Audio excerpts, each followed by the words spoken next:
हिमाचल प्रदेश के चंबा में विश्व प्रसिद्ध मणिमहेश यात्रा इस बार प्रशासन के लिए बड़ी चुनौती साबित हुई। लगातार बारिश और भूस्खलन की वजह से रास्ते बंद हो गए और हजारों श्रद्धालु अलग अलग जगहों पर फंसे रह गए। हालांकि हेलीकॉप्टर और सड़क मार्ग से चलाए गए अभियान के बाद अब सभी श्रद्धालुओं को सुरक्षित निकाल लिया गया है। रेस्क्यू अभियान में भारतीय वायुसेना के चिनूक और Mi-17 हेलीकॉप्टर्स का इस्तेमाल किया गया। चिनूक हेलीकॉप्टर ने एक ही दिन में 524 श्रद्धालुओं और 3 शवों को चंबा पहुंचाया, जबकि Mi-17 हेलीकॉप्टर ने 64 यात्रियों और 2 शवों को सुरक्षित निकाला। अब तक 8,300 से ज्यादा श्रद्धालुओं को उनके गंतव्य तक भेजा जा चुका है। हालांकि इस यात्रा के दौरान 17 श्रद्धालुओं की मौत की पुष्टि भी हुई है। इनमें से ज्यादातर मौतें हाई एल्टीट्यूड सिकनेस और ठंड की वजह से हुई। इसी बीच अफवाहों ने हालात को और उलझा दिया। कहीं कहा गया कि हजारों लोग फंसे हैं, तो कहीं मौत का आंकड़ा 2-4 हजार तक बताया गया। इन सभी खबरों को सरकार ने पूरी तरह से खारिज कर दिया। वहाँ पे मेडिकल कैंप था जो 31 तारीख तक था, लेकिन यात्रियों की सुविधाओं को ध्यान में रखते हुए हमने अपने मेडिकल कैंप की अवधि वहाँ पे बढ़ाई और कल हम उतरने वहाँ से डल लेक से उतरने वाले आखिरी हमारा समूह था और हमारे साथ में जेपीडी भी थी।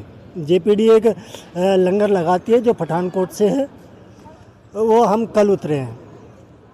बाकी जिस प्रकार से सरकार सहयोग कर रही है यात्रियों का और जिस प्रकार से उन्होंने संसाधनों के माध्यम से यात्रियों को ऊपर से नीचे ला रही है, उसके लिए सरकार बहुत अच्छा काम कर रही है। यात्रा तो कठिन थी, बारिश इस बार बहुत ज़्यादा हो रही थी तो यात्रा भी कठिन थी और लोग पहुंच भी नहीं पा रहे थे।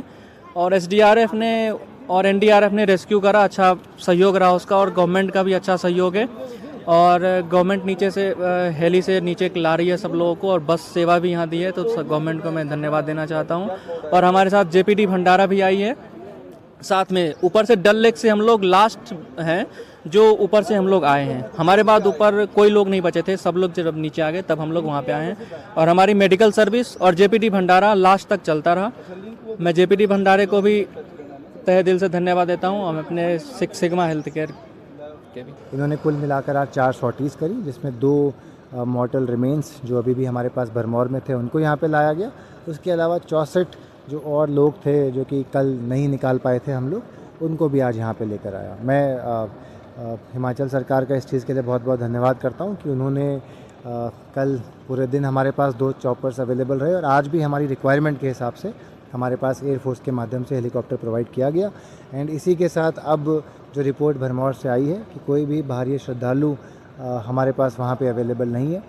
मैं एक ये भी आपके चैनल के माध्यम से ही लोगों से निवेदन करना चाहूँगा कि अगर किसी का भी कोई साथी संगी जो गया था वहाँ पे जिससे अभी तक आपका संपर्क नहीं हो पाया, तो वो सूचना आप कृपया जो ज़िला की हेल्पलाइन है 9816 98166 उस पर प्रोवाइड करें।